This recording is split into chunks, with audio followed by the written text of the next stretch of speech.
हाम्रै हो के भनेको मेरै पर्छ त्यो ब्लक छ नि यहाँबाट माथिबाट बाटो त अब तिम्रो काका भनाउँदैले दिन्छु भने चाहिँ हाम्रो मेरो सासूलाई चाहिन्छ बाटो दिदी यहाँबाट कुलदेखा बाटो यहाँबाट बाटो दिन्छु छैन तलैबाट बाटो दिन्छु माथिबाट पनि दिन्छु भने तल पनि बाटो छ भने पैसा तिरेर त बाटो नदिएर हुन्छ त अहिले आन्टीले के अरे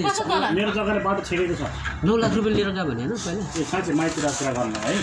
माइले पेसिङ यहाँबाट चाहिँ तपाईँसँग माया लगेछ है त्यो बेलामा भाइसँग उनले डली तपाईँले भने नि बाउले लिएर आउँदाखेरि त्यो त अस्ति तपाईँले भने उसँग अलिकति केयरकार गर्नुपर्ने भयो क्या यहाँ अब त्यो त आफै गरेर तपाईँसँग कुरा भइहाल्यो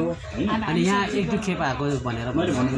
अब मलाई त्यो कुरा थाहा छैन मैले अस्ति पनि भने त मालपोतमा हुँदाखेरि पार्वतीलाई पास गरिदिउँ कि नगरिदिउँ यदि पुऱ्याइदियो भन्दाखेरि तपाईँलाई होइन भन्दाखेरि बोल्ने मलाई होइन भने अनि मैले दाइ कसलाई फोन गरेको भन्दा म तिमीलाई गरेँ होला भनेको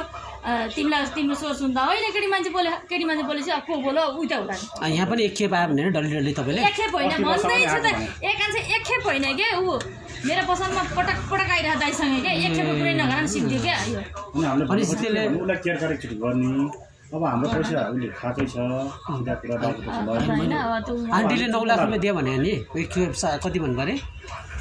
हे भगवान् 9,50,000 अनि 12,000 दिएको क्या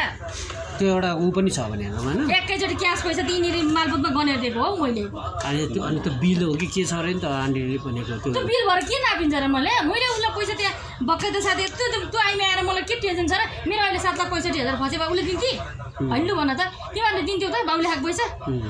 त्यो 1 लाख हो त्यो भन्दा मैले अस्ति त्यसलाई पनि त्यही बोलेको त त्यसले मलाई दिन्थी त मैले त कसरी पास गरेँ बल्ल बल्ल बुढाबुढीको दिनकै झगडा दिनकै रोएर फोन गरेर ए दाइ मलाई पास गर्ने गर नभए मेरो कागज गरेर 10 लाख पैसा दियो मलाई त्यो जग्गा चाहिँदैन हो कि होइन भाइ 2 वर्ष त्यतिकै चलाउँदै दिनुपर्छ पर्दैन त्यो त तिम्रो मम्मीलाई सुद्धा थाहा छ पैसा लगेको सुद्धा थाहा छ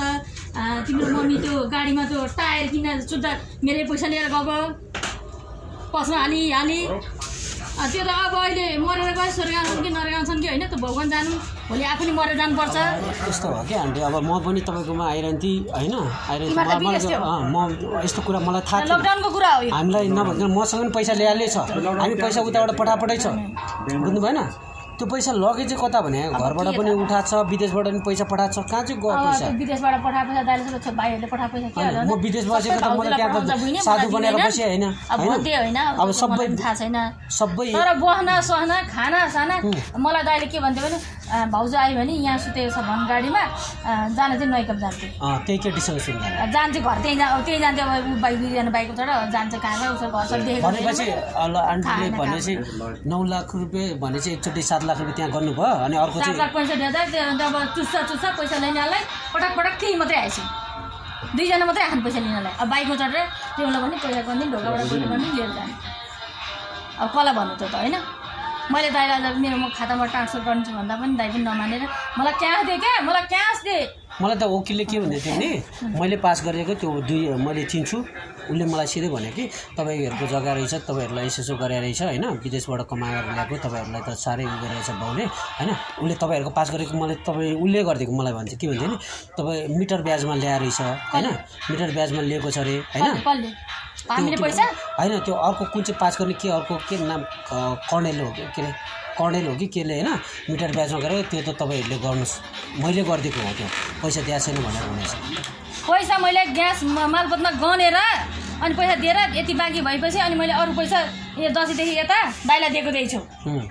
मैले चाहिँ दिएको पैसा अन्त त्यो कागज त दाइले के भनेको थियो भने पस बोकेर आज त्यो दिन पस बोकेर दाइ तिमी त पापी छौ तिमीलाई मैले यत्रो वर्ष पैसा दिएँ स्वयं मन्दिरमा लगेर मैले कसम आउनु लगाएको तिमी पापी तिमीलाई मैले त्यत्रो 7 वर्ष के 2 वर्ष पैसा चलाउँदै 7,65,000 तिमीले त मलाई 1 लाख त पैसा पठाउनु रहन्छ 1 लाख त मलाई कागज गर्छौ तिमी के दाइ हो मेरो मैले थुका भनिरहेको छ त्यो बुझ्ने मलाई प्लिज यसो नगर मेरो बिजेत नगर्दे त के अरे तँलाई मैले मनै बहिनी मानेको त मलाई यति मेरो बिजेत नगर्दे बहिनी मैले पस बोकेर आएको छु न त्यसले पस बोकेर आएछ के अरे त्यो कागज च्यात्र फालिदिन्छ त्यो केटीले त्यो भन्दा त्यसले त्यो फोटो खिचेको अरे त दाइ मैले त्यसले फोटो खिचेको भएर मलाई मतलबै छैन उसले देखेछ फोटो खिचेको उसलाई देखाइरहेको त्यो फोटो खिचेर मलाई मतलबै छैन उसलाई देखाइरहेको थियो अनि के टेन्सनै छैन के उसलाई देखाएर दिएर अनि अब भोलि दाइ मरेर मलाई कसैले पैसा नदिए मेरो त पैसा त्यतिकै गएको थियो म त दिनकै वरा मलाई चाहिँ भनेको के कसैले दिन्थ्यो मलाई त्यो वकिलले भनेको मैले 2 जनाको मैले पास गरिदिएको हो एउटाले चाहिँ मिटर ब्याज चलाएको छ मिटर ब्याजमा लगाएको हो भनेर भन्दै थियो मिटर ब्याज चाहिँ म जान्दिनँ भाइ म यहाँ थाङ्ने कुरा पनि जान्दिनँ हेर म सोझो मान्छे मैले त पैसा पनि दिने थिइनँ